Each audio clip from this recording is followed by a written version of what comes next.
Hello student, class 12 physics का question paper है CBSE board exam 2026 का। तो सेट 35553 कोड 555 सेट 1 2 3 आप अपने आंसर चेक कर सकते हैं। तो फिजिक्स का ये क्वेश्चन पेपर है। चलिए स्टार्ट करते हैं इसका सोल्यूशन। एंड अदर कोड्स के सोल्यूशन भी आपको मिल जाएंगे, लिंक डिस्क्रिप्शन में है, प्लेलिस्ट का चेक कर लेना। तो कैसा क्या एग्जाम कमेंट कीजिएगा। सेक्शन ए देखिए इसका first, 500 nanometre photon incident normally on a perfectly reflecting surface and reflected, value of momentum transfer to the surface. तो यहाँ पे फोटोन का आपको क्या दिया है नैनोमीटर में, यानी लेमडा दिया है आपको, वेवलेंथ दी है, और बोला रिफ्लेक्टेड हो गया है, और मोमेंटम में जो मोमेंटम फाइंड करना है आपको, है ना। तो यहाँ पे सिंपल ही है क्वेश्चन।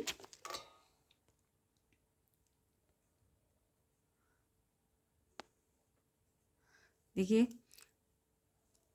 पी मोमेंटम होता है h/λ, है ना, फोटोन का। और अगर रिफ्लेक्शन हुआ तो डेल्टा पी कितना हो जाएगा, चेंज इन मोमेंटम, और initial minus final minus initial, है ना। तो ये प्लस में होगा तो ये माइनस में ही होगा, तो ये डबल पी हो जाता है। अब ये अगर पी h/λ है तो ये डबल h/λ हो जाएगा।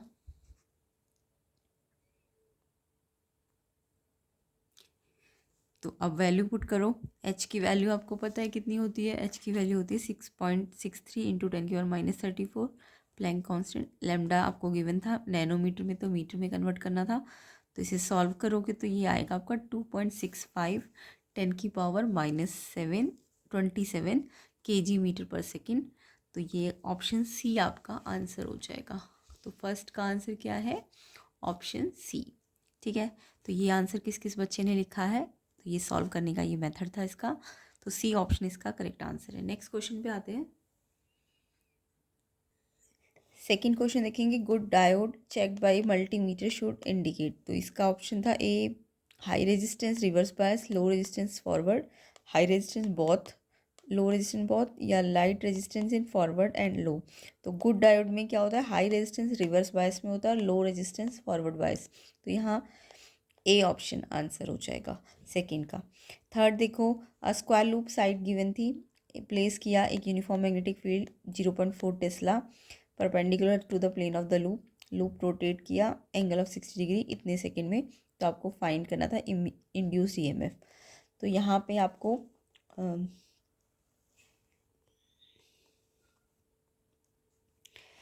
आपको पहले फ्लक्स वन निकालना था, बी ए कॉस थीटा स्टार्टिंग 0 डिग्री। तो ये वैल्यू पुट करोगे तो ये 0.1 वेबर आ जाएगा, है ना। उसके बाद सेकंड वाला निकालोगे तो बी ए कॉस 60 डिग्री पे हुआ ना रोटेट, तो यानी कि ये इस वाले पे निकलेगा 0.05 वेबर। और फिर इंड्यूस ईएमएफ का फॉर्मूला होता है फैराडे लॉ का, change in flux upon change in time. तो इसमें आप चेंज इन फ्लक्स देखो, यहाँ से इतना हो गया, है ना। तो यानी इसमें से इसको माइनस करो, एंड चेंज इन टाइम आपको 0.2 दिया था, तो ये 0.25 वोल्ट आ रहा है। तो यहाँ पे देखो आपके ऑप्शन में 0.25 वोल्ट है नहीं, तो या तो फिर जो इसका नियर बाय आंसर है सी ऑप्शन 2.5, वो तब होना चाहिए ये क्वेश्चन में, या तो ये 0.02 होता, ठीक है, तब ये 2.5 आ जाता। बट अभी फ़िलहाल इसके अकॉर्डिंग तो ये इतना आएगा। अब या तो ये क्वेश्चन में वैल्यू मिसरीड हुई है, टी टाइम 0.02 रखना चाहिए था, तो इस क्वेश्चन में कन्फ्यूज़न है। तो वैसे इसका आंसर 0.25 है, बट अगर मैं इसमें 0.2 को इससे रख दूँ तो तब ये आ जाएगा आंसर। तो आप बताना क्या आएगा, क्या आया है आपका आंसर क्वेश्चन 3 का। ठीक है, तो मिलता जुलता आंसर तो सी ऑप्शन 2.5 वी है। ठीक है, तो सी ऑप्शन होना चाहिए था, बट टाइम 0.02 होता तब। ठीक है, नेक्स्ट क्वेश्चन देखो fourth, the magnetic field in a plane electromagnetic wave travelling in a glass, उसका रिफ्रैक्टिव इंडेक्स गिवन है और इसकी इक्वेशन दी हुई है। तो आपको मैग्नेटिक जो वेव की इक्वेशन है वो पता है ना।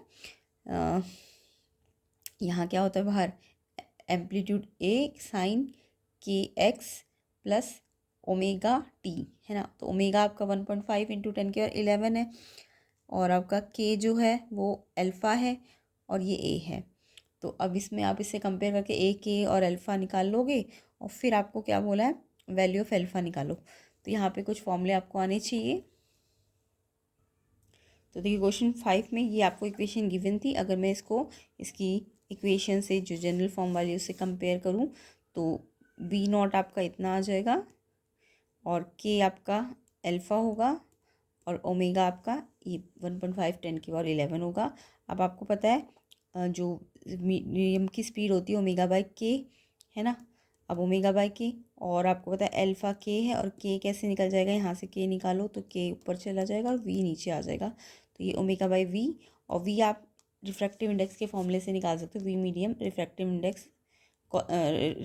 इंडेक्स नीचे और जो वैक्यूम की स्पीड है वो ऊपर। तो ये तो स्पीड मीडियम की आपको वी निकालनी आती होगी, है ना।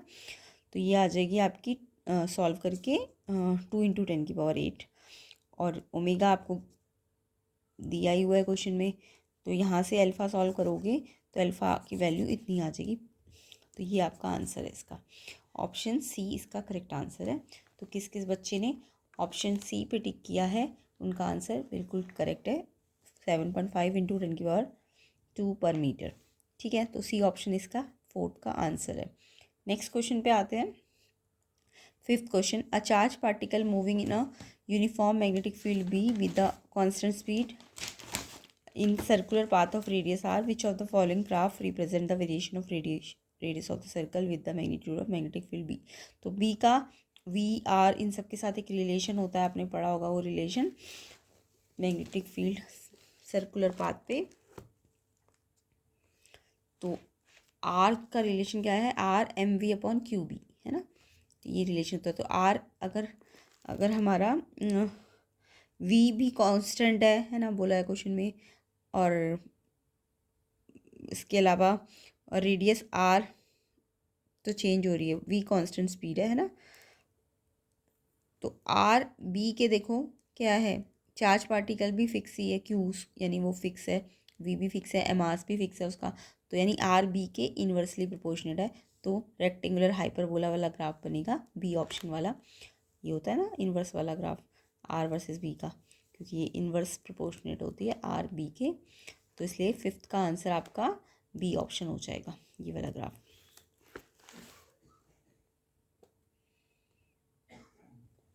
बी ऑप्शन वाला ग्राफ करेक्ट है इसका। 6th क्वेश्चन देखेंगे। 6th क्वेश्चन है, which of the following statement not true for electric energy in AC form compare to that in DC form. मतलब एसी और डीसी को अगर कंपेयर करें तो कौन सी स्टेटमेंट करेक्ट नहीं है, ट्रू नॉट ट्रू वाला ढूंढना था। Production of AC economical, yes AC सस्ता पड़ता है, यस ठीक है। ये AC easily and efficiently convert हो जाती है वन वोल्टेज टू अदर, ये भी करेक्ट है। AC can be transmitted economically over long distances में एसी चलती है, यस ट्रू है ये। एसी इज़ लेस डेंजरस, नहीं ये इनकरेक्ट है आपका। तो इसमें इनकरेक्ट ही पूछा था, डी ऑप्शन इसका आंसर है, एसी इज़ लेस डेंजरस, ये इनकरेक्ट है। ठीक है, तो डी आंसर है। The energy of an electron in an orbit in hydrogen atom -3.4 eV, it's angular momentum आपको निकालना था। तो यहाँ पे एनर्जी का फॉर्मूला लेना था आपको हाइड्रोजन एटम में।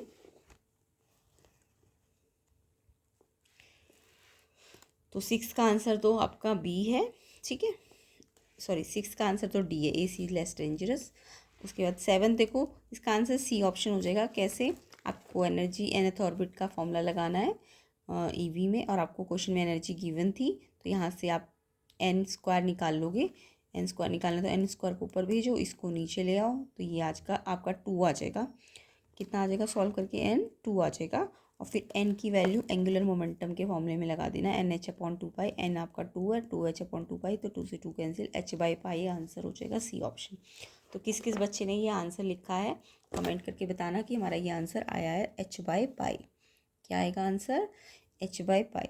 नेक्स्ट क्वेश्चन 8 देखो, the RMS and the average value of an AC voltage V = V0 sin ωt over a cycle respectively will be. तो पूरी साइकिल में, तो देखो RMS तो आपको पता है V0/√2 होती है, और अगर ये पूरी साइकिल है तो इसमें जो एवरेज होगा वो 0 हो जाएगा।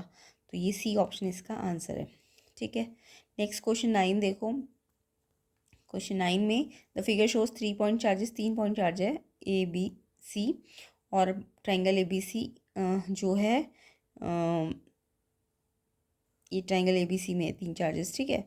The net electric field due to this system of charges at the midpoint M of the base BC will be. तो ये बेस BC में ये जो M है, M पे M पे इनका नेट इलेक्ट्रिक फील्ड निकालना था M पॉइंट पे। तो देखो M पॉइंट पे B और C का तो ज़ीरो हो जाएगा क्योंकि ये इसी की लाइन पे है ना, तो ये तो B और C का इलेक्ट्रिक फील्ड तो ज़ीरो है, बट A का इलेक्ट्रिक फील्ड निकालना है, यानी A से M निकालना है electric field.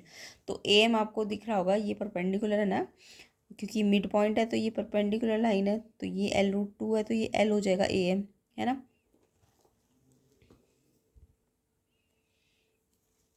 M mid point है ट्राइंगल का, तो इट मीन्स ये चार्जेस इक्वल है ना, ये डिस्टेंस इस डिस्टेंस के इक्वल आएगी ना, ये वाली डिस्टेंस इस डिस्टेंस के इक्वल है, तो आइसोसेलेस ट्राइंगल है। इट मीन्स ये वाला जो आपका आइसोसेलेस ट्राइंगल में अगर ये भी मिड है, ये मिड आ रहा है, तो ये राइट एंगल बनाएगा, ये आपको पता है।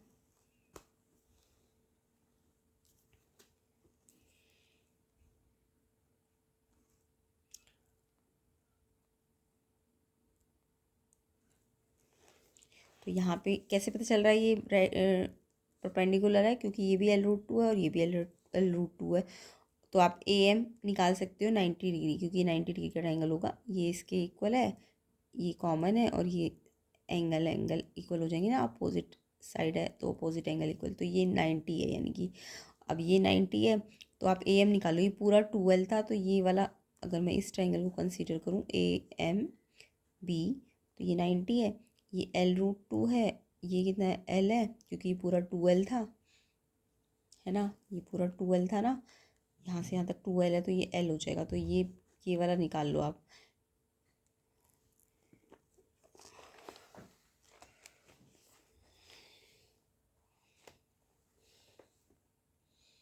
L√2 का square plus 2L square plus AM square, L2L square minus L square equal to AM square, AM आ जाएगा L स्क्वायर का रूट। हाँ, तो सॉल्व कर लेना, ये पाइथागोरस लग जाएगी यहाँ पे। L√2 का square equal to L square plus AM square, तो ये 2L स्क्वायर हो जाएगा, इसमें से L स्क्वायर माइनस होकर ये L स्क्वायर का रूट हो जाएगा, तो AM आपका L आ जाएगा। AM क्या आ जाएगा, L आ जाएगा, यानी कि AM BC पे परपेंडिकुलर है, तो AM L है, पाइथागोरस से निकाल सकते हो आप। ये L√2 ये L हो जाएगा, क्योंकि पूरा 2L था। अब इलेक्ट्रिक फील्ड A से M पे निकालना है आपको, क्योंकि B से C पे तो ज़ीरो होगा, क्योंकि ये स्ट्रेट लाइन पे है तो ज़ीरो होगा, है ना। तो E आपको AM पे निकालना है, तो ये KQ/R स्क्वायर होता है, और इसका चार्ज कितना था A का 2Q, और R डिस्टेंस कितना आया इसका, A से M का डिस्टेंस कितना आया L का स्क्वायर। अब ये 2 से कैंसिल हो जाएगा 4, तो ये आंसर आ जाएगा ऑप्शन C है ये आंसर क्वेश्चन 9 का। तो यहाँ पे सॉल्व करेंगे तो आंसर क्या आएगा, ऑप्शन C इसका करेक्ट आंसर है। क्लियर। नेक्स्ट क्वेश्चन देखेंगे। नेक्स्ट क्वेश्चन है consider the nuclear reaction x क्या है, वाई प्लस जेड। तो यहाँ पे y और z का मास मतलब x का y और z से क्या होना चाहिए था, ज़्यादा होना चाहिए था ना, तो y और z से, तो यानी x मतलब जो प्रोडक्ट होता है ना, वो हमेशा उसका मास कम आता है टोटल मास रिएक्टेंट से, तो ये वाला कंडीशन इसको फुलफिल कर रहा है C, यानी मास ऑफ x रिएक्टेंट वाला ज़्यादा होना चाहिए इन दोनों से, तो C ऑप्शन इसका आंसर है। ठीक है। नेक्स्ट क्वेश्चन देखो, 2 point R and S are equidistance from two charges की वैल्यू दी है 2Q और -2Q, work done in moving a charge -Q from point R to S। तो यहाँ पे वर्क डन निकालना था, तो सिंपल सा ये इसमें रूल लगेगा।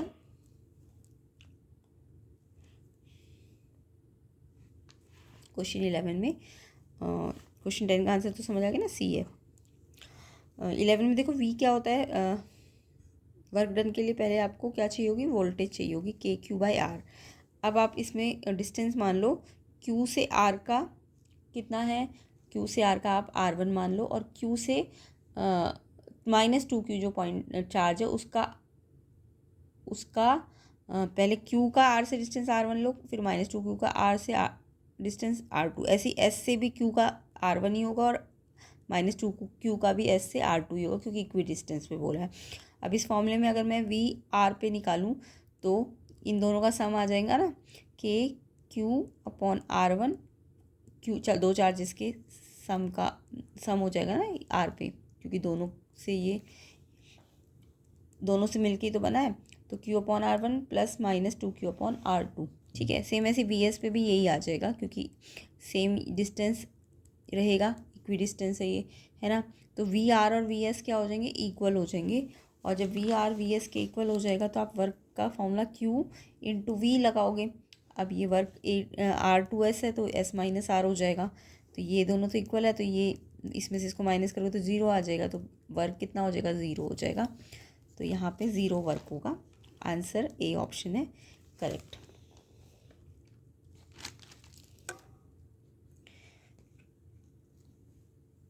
तो आंसर क्या है, A option zero. Next question देखिए, the radius of nucleus of mass number 125। तो यहाँ पे मास नंबर 125 दिया, रेडियस निकालनी थी। बहुत ही सिंपल सा क्वेश्चन था ये। तो यहाँ पे ए आपको 125 दिया था, तो आर रेडियस निकालने का फॉर्मूला R0 A 1/3। R0 की वैल्यू अप्रॉक्सीमेटली 1.2 होती है, ए की वैल्यू 125, 1/3 यानी क्यूब निकालोगे तो 5 आएगा, इससे मल्टीप्लाई करोगे 6 फेमटोमीटर। ए ऑप्शन इसका आंसर है।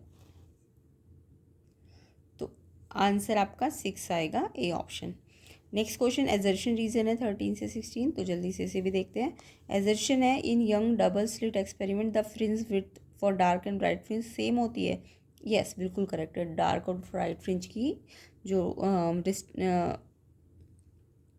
फ्रिंज जो होती है विड्थ सेम होती है उनकी। तो एजर्शन बिल्कुल सही है। फ्रिंज विड्थ का फॉर्मूला ये होता है, beta equal to lambda D/D। Yes, ये करेक्ट है।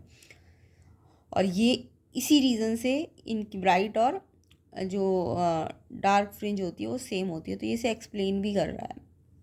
ठीक है, तो एक्चुअल में ये एजर्शन रीज़न सही भी और एक्सप्लेन भी कर रहा है। तो इट मीन्स इसका आंसर ए ऑप्शन हो जाएगा। क्या हो जाएगा, A option. Assertion reason correct भी, ट्रू भी है और एक्सप्लेनेशन भी दे रहा है, तो ए आंसर है इसका। 14 देखो, एजर्शन है, energy released when heavy nuclei undergo fission और light nuclei undergo fusion. Yes, बिल्कुल करेक्ट है। एनर्जी रिलीज ही होती है दोनों टाइम पे, चाहे फिजन हो चाहे फ्यूज़न हो। रीज़न है, for heavy nuclei binding energy per nucleon increase होती है जेड के इंक्रीज होने से। नहीं, यहाँ पे आपको पता हो ना, आयरन तक तो जेड बढ़ता है, फिर उसके बाद घटता है। तो ये आपने ग्राफ पढ़ा होगा इसका। तो यहाँ पे ये जस्ट कह रहा है इंक्रीज ही हो रहा है, नहीं, इंक्रीज होगा फिर उसके बाद डिक्रीज भी होता है। तो यहाँ पे रीज़न गलत है, एजर्शन सही है। तो 13 का आंसर में तो दोनों सही थे और एक्सप्लेनेशन करेक्ट था, ए था। 14 में एजर्शन सही है बट रीज़न गलत है, तो इसलिए ऑप्शन सी इसका आंसर है। 15 में दोनों करेक्ट है, एजर्शन रीज़न, तो बी ऑप्शन इसका आंसर है, बट एक्सप्लेनेशन करेक्ट नहीं है। इसको भी देख लेते हैं। तो 15 देखिए, 15 था, फोटोइलेक्ट्रिक इफेक्ट स्पॉन्टेनियस फिनोमिना होता है। येस, बिल्कुल करेक्ट है। According to wave picture of radiation and electron how hours days भी ले सकता है एब्जॉर्व करने के लिए सफिशिएंट एनर्जी को, और फिर वो उसको वर्क फंक्शन को ओवरकम करता है। यस, ये भी ठीक है, बट ये एक्सप्लेन नहीं कर रहा। ठीक है, ये स्पॉन्टेनिटी के बारे में एक्सप्लेन नहीं कर रहा, इसलिए ये एक्सप्लेनेशन ठीक नहीं है। बी ऑप्शन है इसका आंसर। 16 देखो, एजर्शन है, induce EMF produced in a coil will be more when the magnetic flux linked with the coil is more. तो इंड्यूस EMF कॉइल में ज़्यादा होगी जब फ्लक्स ज़्यादा होगा। नहीं, फ्लक्स ज़्यादा होने से कुछ नहीं होगा, फ्लक्स का रेट ज़्यादा होगा। फ्लक्स का रेट, अब वो ज़्यादा हो चाहे कम हो, मतलब चाहे वो फ्लक्स बढ़ रहा हो या कम हो रहा हो, बट चेंज तो होना चाहिए, रेट। तो ये रेट पे डिपेंड करेगा इंड्यूस EMF, ना कि फ्लक्स के क्वांटिटी पे। किस पे, रेट पे, कि उसमें चेंज कितना हो रहा है। तो यहाँ तो बस ये बोला कि मैग्नेटिक फ्लक्स पे डिपेंड करेगा, नहीं, मैग्नेटिक फ्लक्स के चेंज पे डिपेंड करेगा, तो एजर्शन गलत है। Induce EMF produce is directly proportional to the magnetic flux. Induce EMF magnetic flux के डायरेक्टली प्रोपोर्शनेट होता है। नहीं, अभी मैंने बताया ना, मैग्नेटिक फ्लक्स के नहीं, उसके रेट चेंज की, यानी उसके चेंज होने पर डिपेंड करता है, सिर्फ मैग्नेटिक फ्लक्स पे नहीं। तो रीज़न भी गलत है।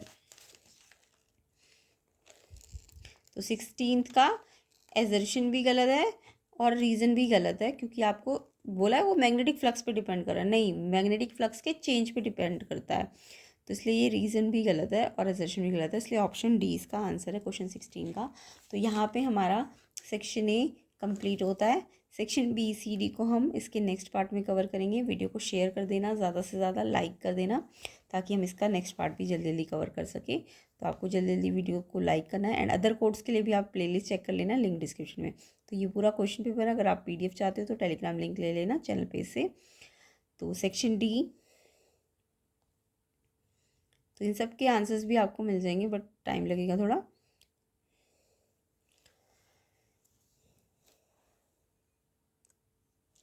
सेक्शन ई है ये इसका, इसको भी हम कवर कर लेंगे बाद में।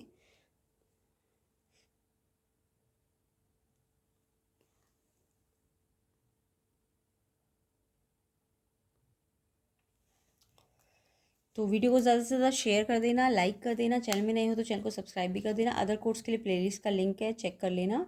एंड एग्ज़ाम फिर से बताना कितने सही आपके ऑब्जेक्टिव क्वेश्चंस में और कैसा गया एग्ज़ाम। तो प्लेलिस्ट का लिंक भी आपको डिस्क्रिप्शन मिल जाएगा, और आपको नेक्स्ट पार्ट बनेगा इसका, तो उसका लिंक भी आपको डिस्क्रिप्शन मिल जाएगा, चेक कर लेना।